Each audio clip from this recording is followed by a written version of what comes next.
Welcome to part 2 of lecture 9 for chemistry 418, the second part of the lecture on nuclear reactions. The readings for the second part of the lecture on nuclear reactions, the same as the first part: Modern Nuclear Chemistry, Chapter 10, and Nuclear and Radiochemistry, Chapter 4. Part 1 covered notations, energetics of reactions, reaction types and mechanisms, and ended with nuclear reaction cross-sections. Part 2 is going to cover some reaction observables, discuss different types of reactions, including scattering, direct reactions, compound nuclear reactions, where the projectile and target fuse together, reactions with photons, photonuclear reactions, and then we'll complete the lecture on nuclear reactions with the discussion of nucleosynthesis. Nucleosynthesis is a stellar process in which nuclear reactions are responsible for the formation of elements. So this is obviously a clear link between nuclear reactions and chemistry, and I think it's a good example of where understanding nuclear reactions can help one understand more details about chemistry. We're going to start with light projectiles for nuclear reactions. And the first set of nuclear reactions aren't really reactions at all, but really scattering. In elastic scattering, kinetic energy is conserved and particles do not change. Really, this is the simplest type of reaction, scattering, for instance, as an example of an elastic reaction. There's no change in particle identity in the process, and scattering will have a contribution from nuclear forces. So for this reason, elastic scattering can be a way to understand some behaviors of nuclear forces in the target that scatters the projectile.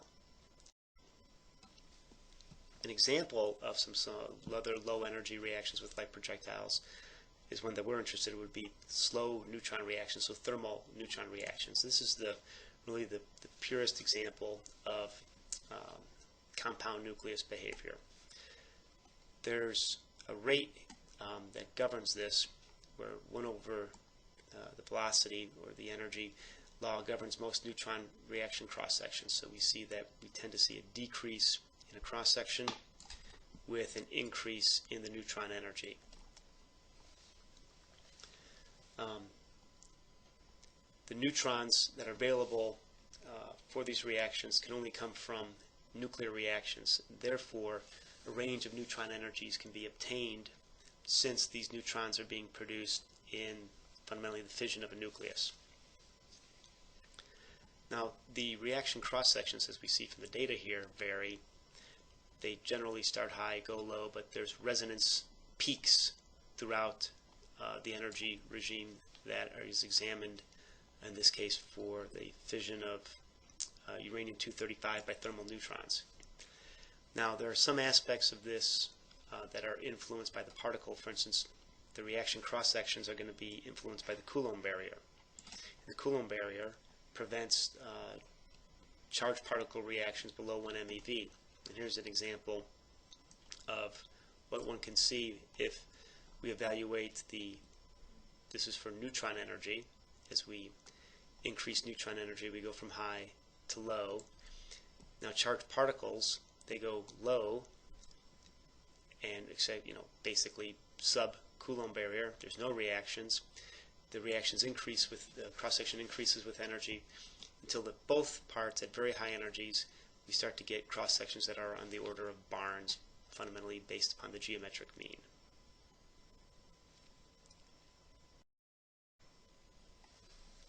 Other low-energy reactions with light projectiles include deuterium or deuteron reactions.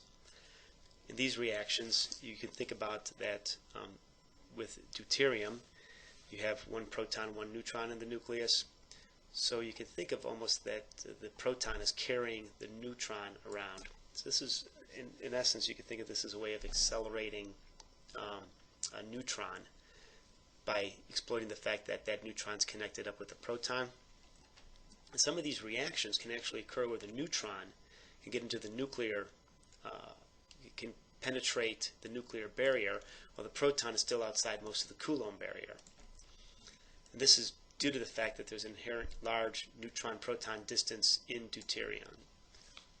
This weakly bound nucleus, H2, can be broken up. The proton remains outside the barrier.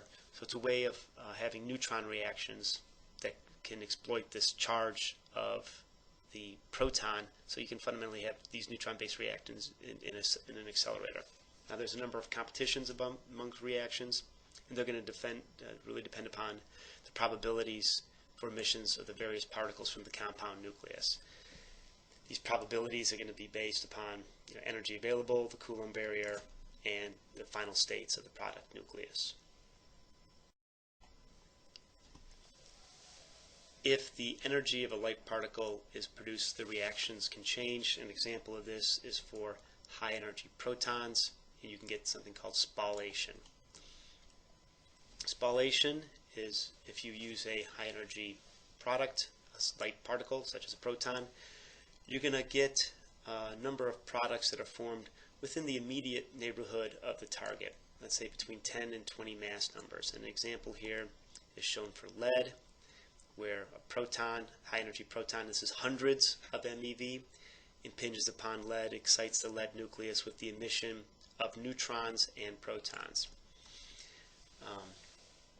You'll tend to make beta stable, medium weight products, and this route, spallation products, is used to produce neutrons at spallation neutron sources. Heavy Z's will produce 20 to 30 neutrons per proton interaction, and there's a web page listed here for the spallation neutron source that's run at the Oak Ridge National Laboratory that has information on this technique and the application of it for developing neutron sources.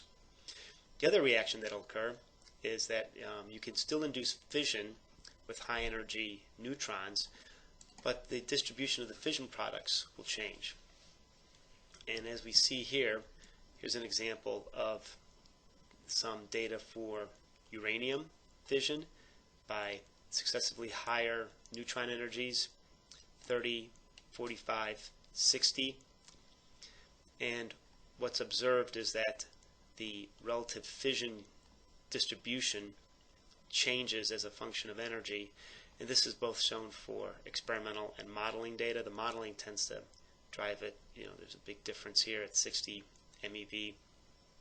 You get some differences in the distribution, but one of the trends that we do see is that at higher energy we tend to get more symmetric distribution.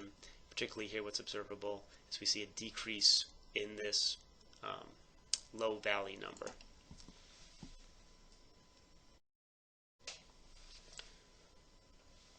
These high energy reactions, they vary from the low energy reactions by the way the product nucleus behaves. At low energies, you tend to get a compound nucleus. So the products form and they tend to stay together at a nucleus. Now above 100 MeV, you start to get some changes where you get lots of excitation within the nucleus. A lot of the particles start to become, the neutrons and protons can get to higher energy states. Therefore we can see some differences in behavior, such as these emission of many neutrons. You can imagine that these neutron emissions are fundamentally routes for de-excitation of the excited product nucleus, where each neutron emission is responsible for dissipating between 5 and 10 MeV of energy. So the model for this is a cascade evaporation model. It's listed here, usually above 100 MeV reactions. And the protons will collide with one nucleon at a time within the nucleus. These high energy protons make only few collisions in the nucleus, and they produce nucleons with high energy.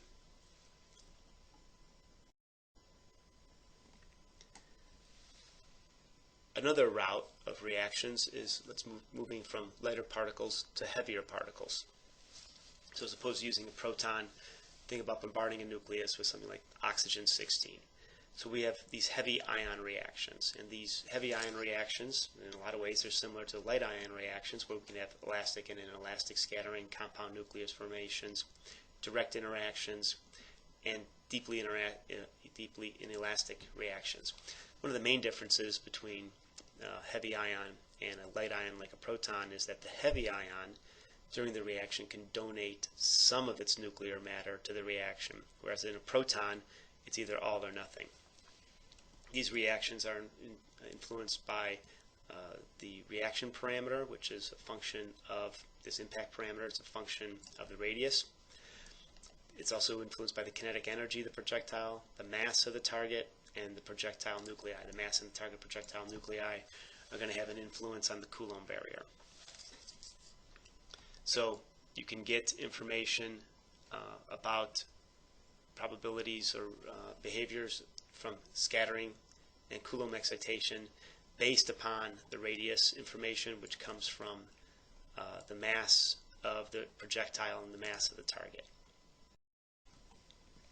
With heavy ion reactions, we can have inelastic scattering, and in this case, some of the projectile's kinetic energy is transferred to excitation energy in the target nucleus. So this means that some of the energy can, from the projectile can go into exciting the nucleon states within the target. This can experience Coulomb excitation. So for high charges below the Coulomb barrier, reactions can occur, and these can excite nuclei purely by electromagnetic interactions. So it's possible with some of these heavy ion reactions to observe changes in the nuclei at sub-Coulomb energies. You can also have transfer reactions where part of the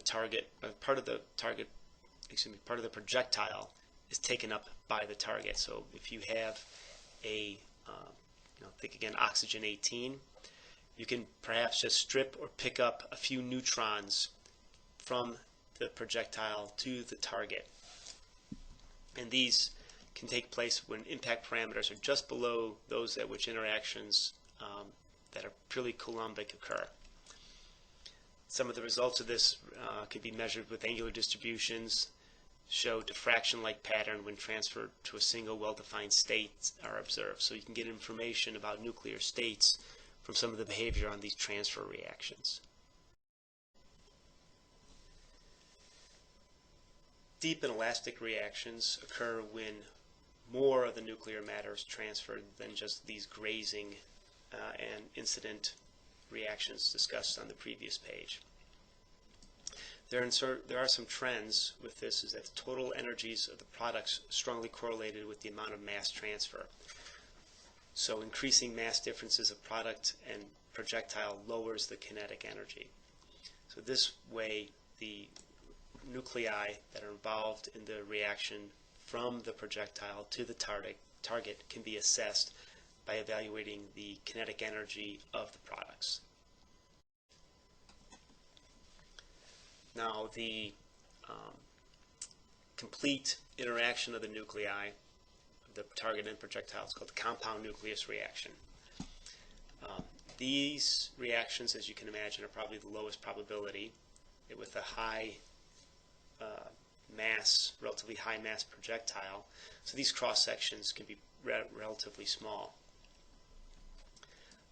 During these heavy ion interactions, so the heavy ion interaction being shown here, where the nuclei fuse, there's from when this compound nucleus is formed and it's in the excited state, it can de-excite with the emission of neutron evaporation. And this is the reactions that are used in heavy element production, where you get a compound nucleus formed and the emission of neutrons to form the ground state of the heavy element. These heavy ion reactions are needed for reaching the predicted island stability in the heavy element regime. So Z of 114, N of 184. And you can get an idea of the excitation energy that's necessary when you look at the mass of the target in the projectile, the kinetic energy, and the binding energy of the projectile in the compound nucleus. So these terms can be used to get an idea of the overall excitation energy that's going to be observed in the nucleus from a kinetic energy of a projectile.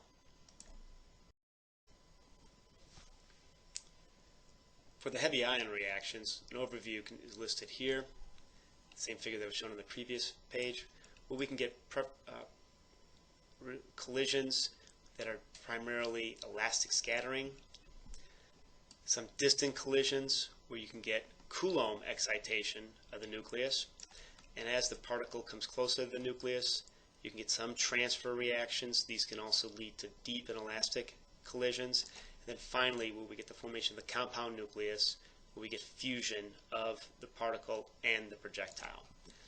As you can imagine, the cross sections will decrease as you go from reactions where you don't have to have complete interaction with the nucleus. So these cross sections should be higher than these, and then larger than the compound nucleus formation.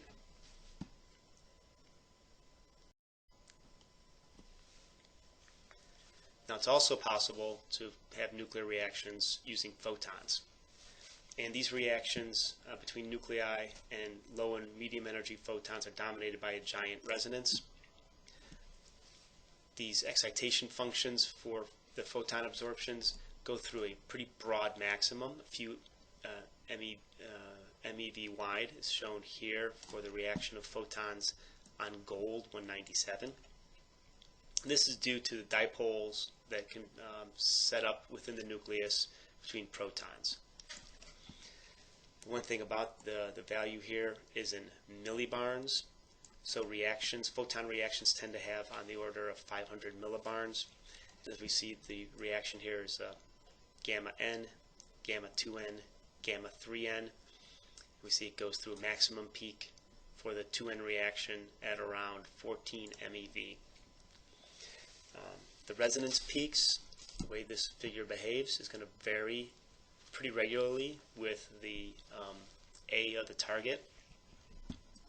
24 MeV for oxygen 16 and 13 MeV for bismuth. And there are a number, here are just shown gamma N reactions, but there are actually a number of different reactions possible, including protons, neutrons, and alpha reactions. Now, this has been used to also study gamma fission, as what's shown here, where photons can be used to drive a plasma wave, and we have reactions where we see, as listed here, photon-induced fission. This is actually a route where there's been concepts to probe materials looking for uranium or other fissile material by activating the gamma fission reaction and then observing the neutrons that can be emitted.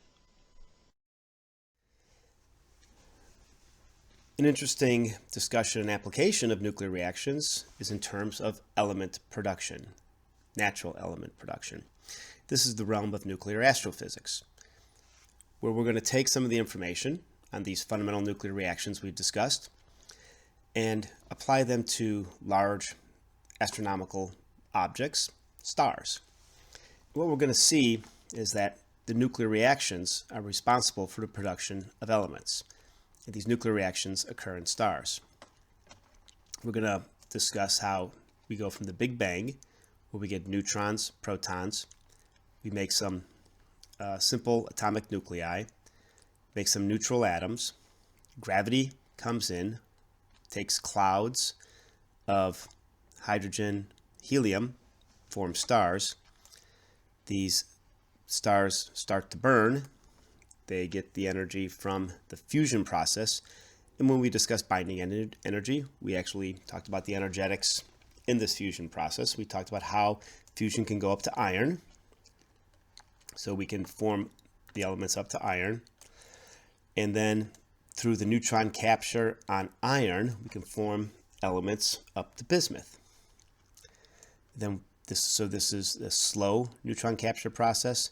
And then elements beyond bismuth and other elements or heavier isotopes of lighter elements can be produced through a rapid neutron capture process.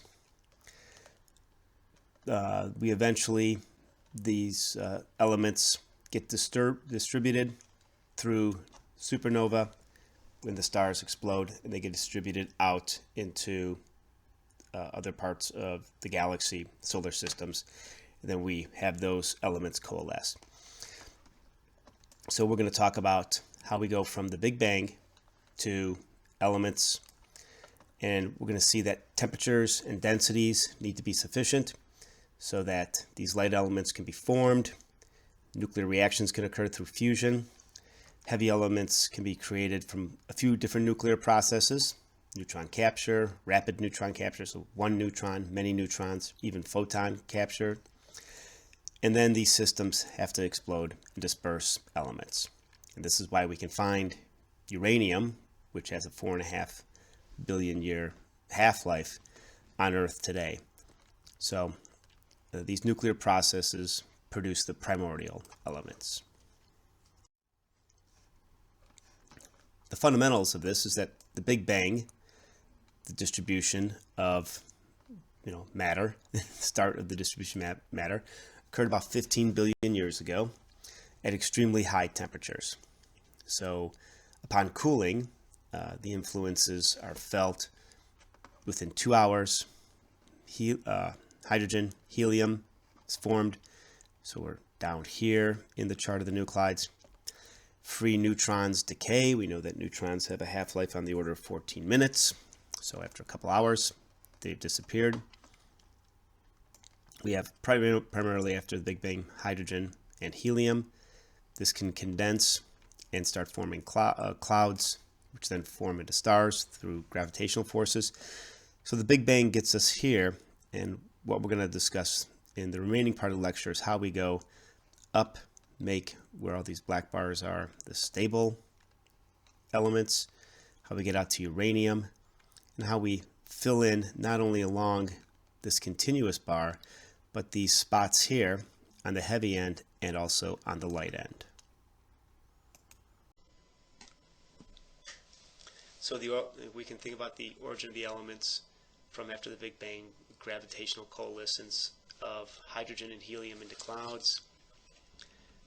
Once these clouds got dense enough, temperatures can increase to fusion temperatures. And there's a list of reactions that are given here. So protons plus neutrons going to deuterium, helium-3, etc.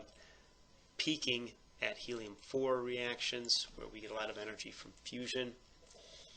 Now going above helium, we would make lithium or beryllium, but these were relatively short-lived, so they were not stable.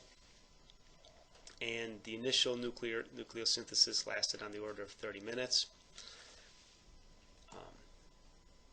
The free neutrons, they have a half-life on the order of 10 minutes. So after a period of time, free neutrons decayed and were no longer available for reactions.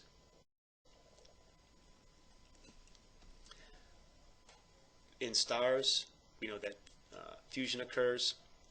And in fact, this figure here demonstrates binding energy as a function of A and shows why fusion can occur. We know that this is our yield from nuclear fusion. This reaction here, the helium burning, or the formation of helium. Helium burning has a few reactions.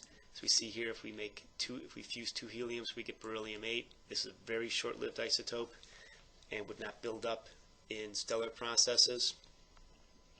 Carbon is formed by 3 helium nuclei colliding. This is a 3-body problems. It's actually something that theoretically should be, or conceptually should be, rather rare. However, one of the estimations from this, if one looks at the energy, this reaction would be there'd be higher probability of this reaction occurring if there's a nuclear state around 7.4 MeV. This is called the Hoyle state. And if we see here, looking at the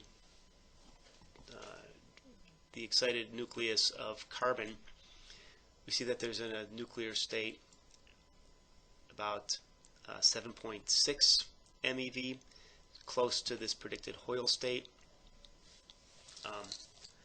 And it's a 0+ state, which were some of the conditions so that we could have a rapid transition from the gamma, from this excited state down to this ground state of the carbon-12.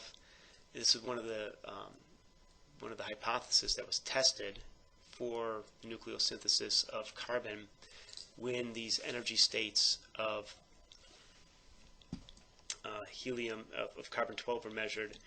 That there was a prediction that there would be a state near this Hoyle band, and that observation proved to be correct.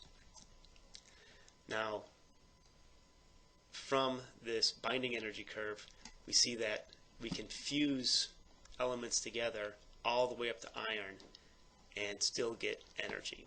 Above iron, and what we're going to see is that above iron fusion no longer is an operable route for obtaining energy and producing elements.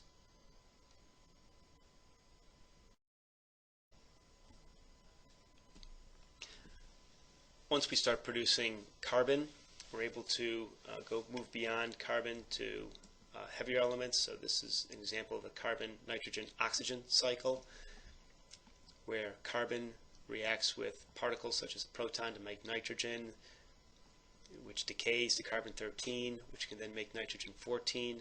And some examples are given here for nitrogen reactions.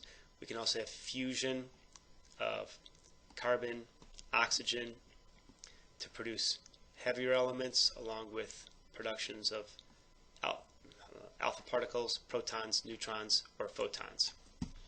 The overall net conversion of 4 protons to an alpha particle is derived through the summation of some of these reactions.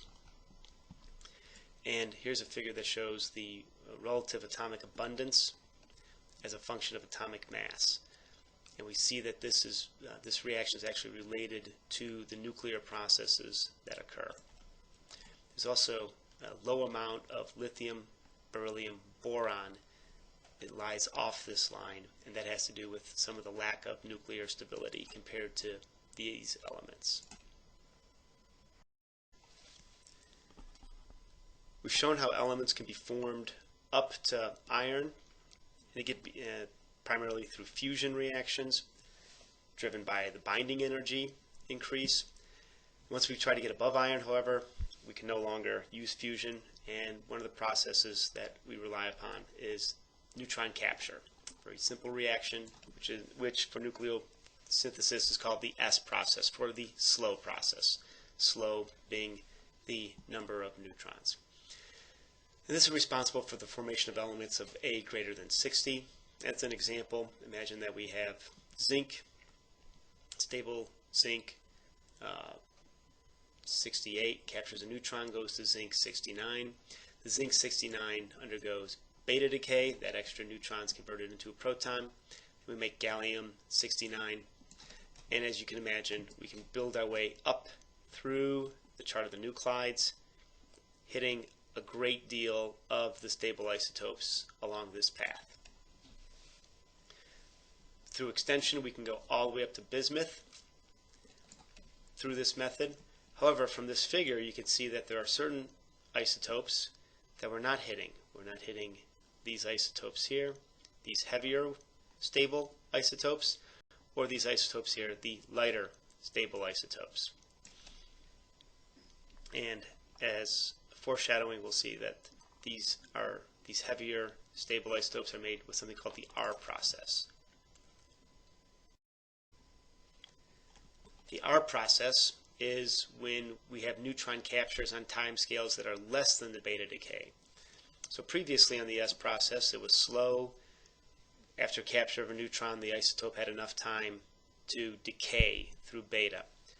Well, in the R process, the capture of the neutron is so rapid that the isotope does not have enough time to decay by beta emission if it's radioactive. This occurs when we have neutron densities on the order of 10 to the 28th per meter cubed. You can compare that to, let's say, how much water there is in a cubic meter of water. This is an extremely high neutron flux, and you get capture times that are in the order of fractions of seconds. And this can produce unstable, neutron-rich nuclei. So imagine that you're sitting out here at bismuth 209, and you have a capture of neutrons all the way out to maybe bismuth 238, and then you get conversion of those excess neutrons to protons through beta decay, and you wind up at uranium 238. So you wind up forming stable or long-lived neutron-rich nuclei, and that's responsible for these nucleons living at this part of the chart of the nuclides and the actinides. This high neutron flux occurs during nova processes in stars. The formation of proton-rich nuclei or neutron-deficient nuclei occurs through this P process, where we have a proton capture process, or we can have photonuclear processes at high Z, let's say of around 40. These photonuclear processes, as we discussed earlier, can result in emission of protons, alphas, or neutrons. As an example, platinum and terbium are from the P process. In the literature, there are various descriptions of the P process, and a lot of that indicates that exploration of the P process is still ongoing. But they're fundamentally, the fundamental aspect of these processes is that they're responsible for the light stable isotopes being formed. A final process that occurs to complete the formation of the proton-rich nuclei is something called the RP process, and this is for rapid proton capture. This occurs with relatively light elements from Z of 7 to 26. You get proton gamma reactions and subsequent positron decay that populate these proton-rich nuclei. This is initiated as a side chain of the CNO cycle, for instance with sodium and neon isotopes. That concludes our lectures on nuclear reactions. The topics covered, we should be able to understand nuclear notations, which is something fairly straightforward we've been using for most of the class. We've just formalized it now. Understand information about barriers to nuclear reactions, Q value, and the different barrier types that we discussed. Also discussing the difference between center of mass and laboratory frame. Understand the different reaction types and mechanisms. Also understand cross-section and how cross-section can change as a function of energy. You should be able to describe photonuclear reactions, and then nucleosynthesis and how elements are formed. Some questions you should be able to answer based on the two parts of Lecture 9 are provided here. So for instance, describe the types of nuclear reactions shown on page 11 of the second lecture. And these reactions are demonstrated here. One where you get some peripheral collisions, some grazing collisions, where you might get some interactions of nucleons, so some transfer of nucleons between the nucleus and the target. A fusion, where you get complete transfer of nucleons, so all the nucleons involved in the target and in the projectile result in a compound nucleus. And then some sort of scattering, where the Coulomb repulsion between the charged particle and the nucleus results in the particle not interacting but being scattered off its direct path. You should be able to provide notations for certain nuclear reactions. As an example, imagine that we have a reaction of carbon-12 plus lead-206 making stable gold. Please provide the nuclear reaction notation for that. Well, the projectile on this we would say is carbon-12. The target would be lead-206. So we'd write it as this, where the lead-206 is first. The carbon-12 would be the projectile. You need to know what stable gold is. If you look in your chart of the nuclides, you'll see that gold 197 is the stable isotope. And then from there, the difference, the remaining material, you can write as one isotope, and that would be fluorine-21. In a similar vein, you could talk about the formation of plutonium from thorium and a projectile? This is a fairly open question. You would use a thorium isotope as a target. Thorium-232 is the longest lived thorium isotope, so that would be a reasonable target. Thorium has 90 protons. Plutonium has 94 protons. So you would need a projectile of at least 4 protons that would form a compound nucleus, would form a plutonium isotope. So anything greater than 4, you would have to include as one of the reaction products something that would take away those extra protons. So if you used carbon, you would have to have something with 2 protons coming off in addition to the 4 protons from carbon, forming the compound nucleus for plutonium. As an example shown here, find the threshold energy for a reaction of cobalt-59 and an alpha particle that produces a neutron and the product nuclei. So again, we need to start with our notation for the reaction. Cobalt-59, alpha projectile, neutron comes out. The cobalt, if we go 2Z higher than cobalt, we get to copper. And as opposed to 4 increase, we only have 3 because one of the neutrons is also a side product. If we use the Q-value calculator, we'll see that the threshold reaction for this is 5.4 MeV. And then, what are the differences between low and high energy reactions? Well, one of the things with that is depends upon what particles we're talking about. Often low energy neutrons have higher cross sections. They decrease and then they'll reach a constant value. Sometimes there won't be any cross section. So if you think about the fission cross section for uranium-235 compared to uranium-238, uranium-235 behavior is more like this. The slower neutrons have a higher cross section, where for uranium-238 we only start seeing fission when a certain energy is increased above. With charged particles, we have to overcome the Coulomb barrier. So once that Coulomb barrier is overcome, we can start seeing reactions.